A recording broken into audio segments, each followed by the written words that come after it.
isn't fun, it comes down to more. Don't lie to me, don't lie to me. And while you chance, you would fall in love. What makes you happy, what makes you drown.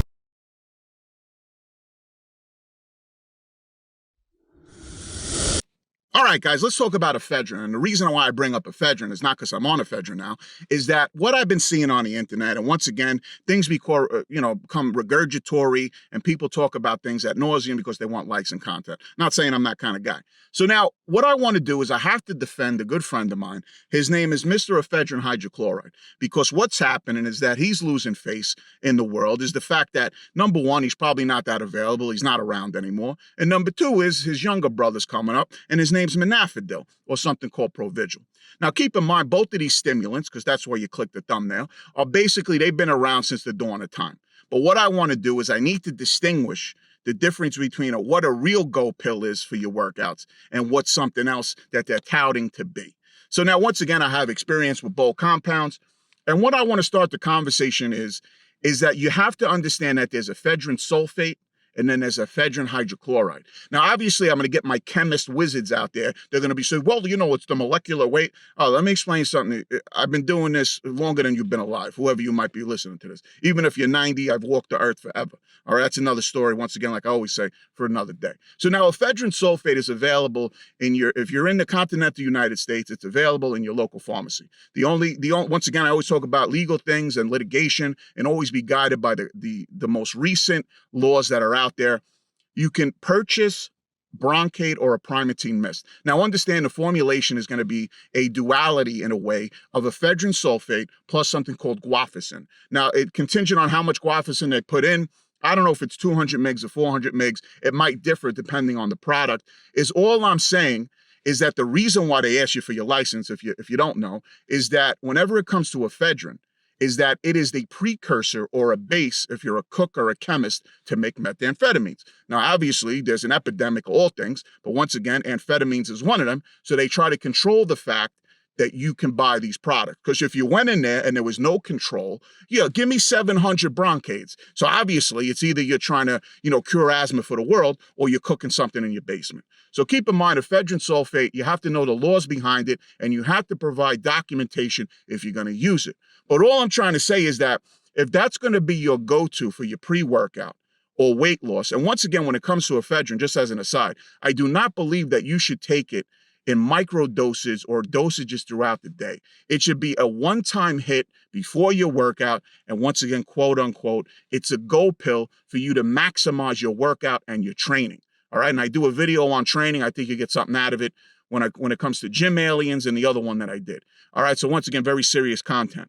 So now when we dial it back in, ephedrine sulfate might be a bridge for you if you cannot get a hold of ephedrine hydrochloride. So once again, when it comes to the world that we live in, some of you's never left your couch and you're a hermit, but it's only really available in 3 parts of the world. I'm not going to tell you where to get them. You're going to have to troll Reddit, or you're going to have to peruse the internet to try to find out, unless you want to hit me up for a consult that might cost you buku dollars, all right, just like these other people do. So now let's get back to this, ephedrine hydrochloride. Okay, so now it's either available in 8 milligrams, and back in the day, it was 25 milligrams or maybe even 50 milligrams. Now, for me, if you're going to talk about what's going to pull you off of the couch and spring you back into life to get into the gym, that's going to be the product of choice amongst many other people, professionals, amateurs, and just normal people. You could even be a housewife and you could be playing with stimulants. The only problem is that I always come back to this.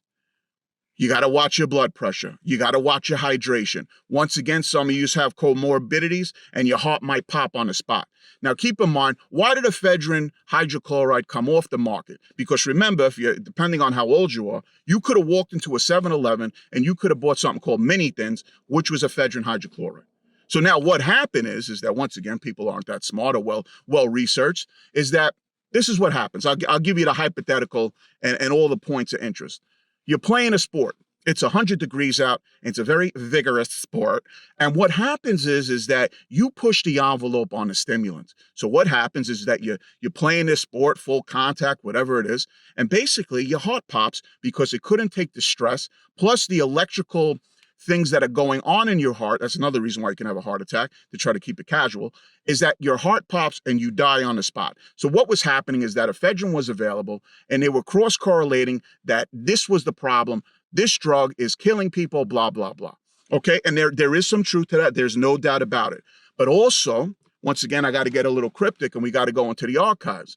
What happens is that once ephedrine got pulled off the market, which is pretty convenient, what you saw is an onslaught of all these weight loss drugs now come out. You got the phentamines, you got the Xenicaus, you got all these things. And now understand, if you know about what things cost either here or overseas, to make ephedrine hydrochloride, it's pennies on the dollar. I mean, it's like when I say pennies on the dollar to synthesize it, it costs absolutely nothing. So now when you go to your doctor because you can't stop eating, you're having chicken palm, you're having chicken heroes, everything has chicken, you're thinking you're being healthy, along with your iced coffee with 4 grams of sugar in it. But anyway, once again, I'm getting off track here. So now understand, with the ephedrine, be very, very careful if you're going to play with any stimulants, and especially if you have access to that one. So now, once again, I brought up Manafidil.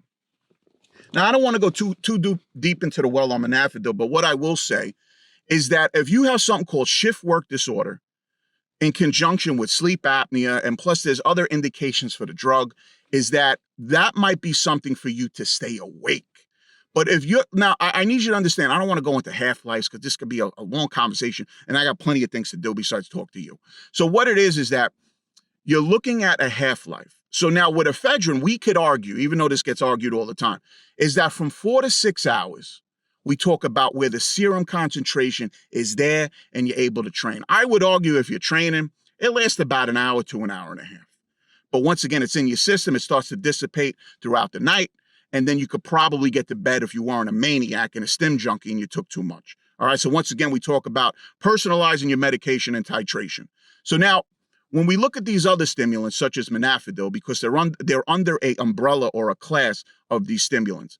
So now, just to get back, if you're like someone who might be in law enforcement, or you're a nurse, or you're someone who works midnights and you have shifts that are constantly changing and you feel terrible, you can't stay awake, you feel like you're going to crash your car on the way home, what gets prescribed, and once again, you should always be under a doctor's care, because there's a myriad of side effects or effects when it comes to stimulants. You got to watch your blood pressure, once again, to dial back the comorbidities. And some of you push the envelope. Like when it comes to Manafidil, just so we understand the origin of it, is that they used to give it to pilot fighters to make sure that they could do their journeys without killing themselves. And most importantly, probably to the government, they don't crash a $4 million plane. So that's where a lot of the research comes from, is that on task, can someone stay awake with Manafidil? So now if we go back to Manafidil, if you have shift work disorder, it might be something you might want to look into so you could stay awake. But my recommendation with that is that my personal experience, because a lot of this is what this channel's about. It's about 30 years or 3 decades of, once again, toying or dabbling, but I'm also under a doctor's care at the same time. That's why I tout the fact that I'm a professional patient. I wasn't making this up on my own, and I wasn't on, message boards back in the day. I had professional oversight, and I recommend that to you at all times, no matter what we talk about here or someone else is talking about. So now you have the Manafidil. They got hundreds to 200 mgs, but the hundreds you can cut in half and make them 50s. I would always start small, and if you need to do it, do it. But what I felt on it, I felt awake. I didn't feel really there was a drive to do anything, but I was awake for a pretty long time, and I did not feel good on it. I felt my blood pressure go up, and that was my anecdotes with the drug. Now, obviously, was there other polypharmacy involved with me? Yes, of course there was. So once again, it might be different and feel different for you. But there are certain people that truly suffer with sleep apnea or this, think about it like this. I don't want to get into circadian rhythms, but you got me talking. So now, just imagine your whole life. And your life probably started when you were about 25 because you grew up and you stopped being Peter Pan and you got off your couch and you were forced to get a real job. So now, you got a real job, but now all of a sudden, for 25 years, you've been going to bed at about 10 o'clock, 11 o'clock every night, and waking up at 8.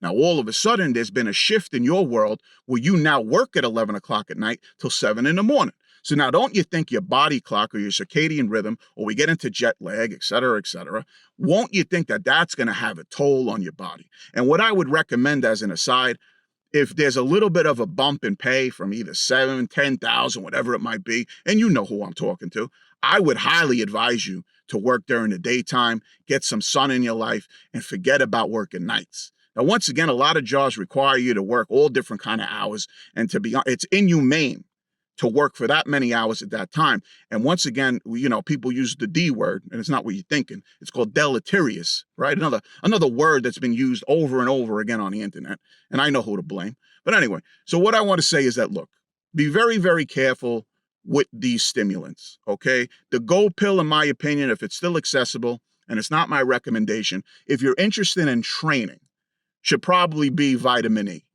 Now, if you're someone who's working and you're having a hard time, staying awake, and you feel like you're going to crash your car, you're not mentally present at any time, which is understandable, because the way I look at working a night shift or a late shift, just imagine you went out to a lounge, a club, a bar every night of the week or 5 days a week, but you don't get a chance to drink, but you have to stay up for that amount of time. And certain jobs, which is, to me, it's inhumane and it's insane, all in one, is going to be, you're working from 7 o'clock at night or 10 o'clock at night to 10 o'clock the next morning. How do you think your body's going to do on that kind of schedule? You don't know if you're coming or you're going. So once again, I would highly recommend, there's 2 things I want to leave you with. Go get a sleep study to see if you have sleep apnea. That should be anybody from 25 to 55, 60. Go get a sleep study. So it can't hurt you. It's probably covered. See if you have sleep apnea, because a lot of times you think you're sleeping well, but you're actually choking and dying in your sleep slowly. And what actually is going to contribute to that, now all of a sudden, if you start to work these very odd shifts and your circadian rhythm is off, your body does not know what to do, does not know when to sleep, does not know when to eat, and you're confusing a very highly sophisticated system, which is your body, even though some of you treat it like garbage, and I get it. That's why I'm here for you. So all I want to say in closing is, look, if you're going to play with the stims, I want you to be transparent with whatever doctor you sit down with, and you're going to say, look, this is what I take. This is what I do. Can you help me? And because you don't want a doctor to guess like, oh, why is this guy or girl presenting with these symptoms of high blood pressure? Because what you would have to preface it with, and don't be lying, it's not a secret, it's you and it's a doctor. There should be some like client privilege, like there's a privilege there that your information isn't going to get out. So you should tell the doctor, so the doctor doesn't have to hypothesize on what's wrong with you. You could say, I'm on this stim, this amount, and this is how I've been doing it for this amount of time. All right. So look, take care of yourself. I'm not a doctor, but I want to help you be better. But I also, part of the packaging here is that I want you to be safe. I don't want you to die, because then once again, even though you subscribe to me, I still want to see you actually taking my content. All right. So look, coffee and juice, take care of yourself. Explain something. You ain't going anywhere, and you're not going anywhere fast. You're on a one-way ticket to nowhere.